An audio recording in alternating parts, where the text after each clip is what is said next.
You leave today. No one leaves this building. No one leaves a service at Grace Baptist Church without knowing what Pastor Steve really believes. Without knowing what Pastor Steve really thinks about a subject. There's no vagueness. Now, what doesn't work very well in 7th grade study hall can work great inside a church setting. God made me to be me. And he wants me to take what he's given me and use it for his glory. If you're a kind, loving person, run with it. Use it to reach other people. God let you be you because he made you to be you. You don't have to be a cookie cutter. You don't have to reach people the way I reach people. You don't have to minister to people the way your neighbor ministers to other people. You be you. But the problem is this: you've got to do it. God made you to be you. Go out and be you. What I'm saying is this: you have my permission to be weird. You have permission to be unique. You have permission to be somewhat dangerous. You have permission to go out and try something. I would rather apologize to 100 people on the phone because the believers of Grace Baptist Church were taking a risk and being themselves than sit alone and have us make no impact on this community. If no preacher's ever told you this before, let me be the first. Be you and do something with God, with how God made you. You have my permission. You have God's permission to be you. If you're weird, be weird. If you don't like the Steelers, repent. But if you're weird, be weird. Number 2, I make my family a priority. I make my family a priority. Who was the hardest group that Jesus had to reach? It was his own brothers. And at times it seemed like his own mother. Here's the principle I want to hit on you with this. Did I just say hit on you with? Here's the principle I want to hit you with today is this: your best is what God expects. Your best is what God expects. I want to, just for a second, some of you parents with adult children, some of you parents with teenagers, they aren't living the way you raised them. They aren't following the principles that you taught them. And you're killing yourself over it. You beat yourself up. You feel guilty. Can I remind you of this, that Adam and Eve had a perfect setting? They had a perfect environment. They had a perfect place to raise children, and yet they raised a murderer. God does not expect you to be perfect. That's not what I said, did it? God doesn't even expect your kids to be perfect. But what God expects, he expects your best. He wants you to try. He wants you to do everything humanly possible. But before then, he wants you to turn it over to him and let his Spirit start to work. Some of you need to be reminded of that because you kill yourself. You go home and it just bothers you so much because your kids aren't living for Jesus. Listen, God says this: make your family a priority. Do your best. And then let God take over. Amen? Now, some of you with little ones, be very careful. You know who the parent who is the best at raising teenagers? Is the parent whose kids aren't teenagers. Yeah, parents who have kids that are like 3rd, 4th grade, they know everything about teenagers. They know exactly how you're supposed to raise them. I find that to be true. And I always like to come back 10 years later and find out when, that beautiful, perfect little 7-year-old boy is now a 17-year-old boy, and they're like, I don't know what to do. Wait, you had all the answers before. God doesn't expect you to be perfect, but what God wants, he wants your best. Number 3, what my commitment requires, I expect the unexpected. I expect the unexpected. Now with that, I want to introduce something brand new that we're going to do at Grace Baptist Church, and we're going to do this all year. I want to introduce you on a video. Hopefully it'll work. So get the sound ready up there. I want to introduce you to the Tester family. The Testers, I think they've adopted a few. They have 7 natural children and 10 children altogether. And I think they've taken in a few. They are missionaries to China. And what we're going to do, and I'm going to explain this after the video, but I want you to meet the Tester family. And when you watch them, think of, I expect the unexpected. That God will do something unexpected in my life. 1, 2, 3. Hello, Ottawa! Hey, Ottawa, Illinois, we're here in China.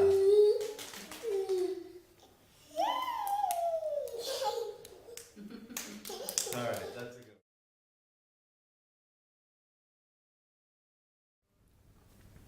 We've decided our whole lives can be summed up in a series of I could never statements. Things like, I could never give to missions and tithe and increase it year by year. I could never be a military wife. I could never go back to school after a 10-year break and then have to work the night shift. I could never live in a motorhome with 5 kids for 2 years. I could never handle very many kids at all, much less 10. I could never ask my kids or make them move to China. I could never travel around telling people about God's call in our life, expect them to care, and then trust God to provide for us. I could never have a baby in China. I could never take care of special needs kids. It was too scary, too many unknowns. I could never foster at all, knowing I would love them as my own, but that it's only for a little bit. But God had other plans.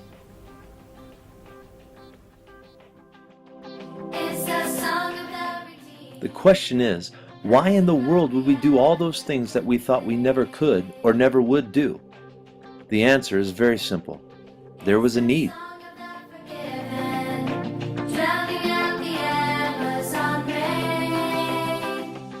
In China, the need is the countless millions who have never even heard the name of Jesus, much less understand what the good news means to them.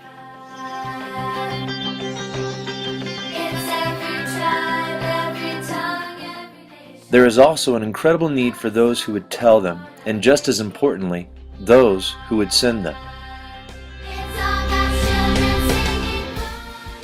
God is leading us to fill this need by heading up Operation Timothy. The purpose of Operation Timothy is to reach the lost, train the faithful, and help them to reach out to their own.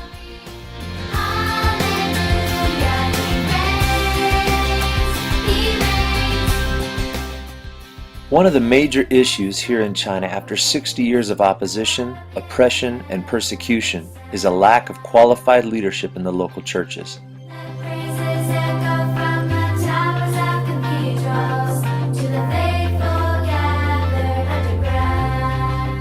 One of the major goals that we have here is to help train up the existing leadership, rise up the next generation of leaders, and to partner with them in passing on a spiritual heritage to the people that God has entrusted to them.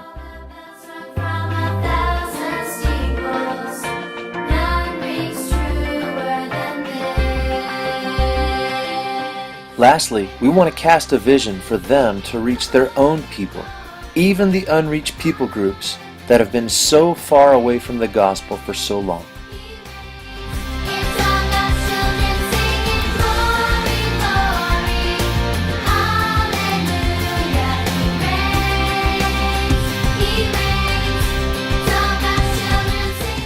Another huge need here in China is the growing number of orphaned and abandoned children due to cultural biases and population control measures. These include many sick and dying children who will never once in their lifetime be told that they are valuable and that someone loves them.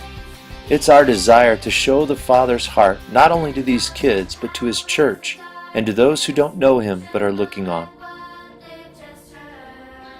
God has allowed us to be His hands, feet, and heart through the Abba's Arms ministry. The purpose of Abba's Arms is to show to a watching world that our God is a God of love. We desire to demonstrate the infinite value of each and every child through the power of love because they are made in His image.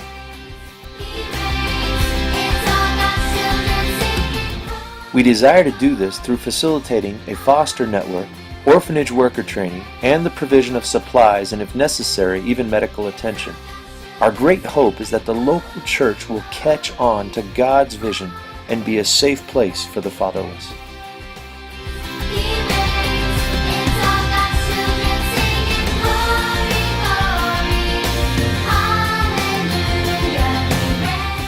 whole world is broken, lost, and dying on their way to a godless eternity. They desperately need to see a God who loves and cares about them, and most importantly, can save them from themselves. How then shall they call on him in whom they have not believed? And how shall they believe in him of whom they have not heard? And how shall they hear without a preacher? And how shall they preach except they be sent? The reason we've done this isn't because we're special or the most qualified. It's because they need to hear of him. They need to see God's love in action. God placed in our hearts the call, and we felt that as a family, somebody's got to do something, and it might as well be us.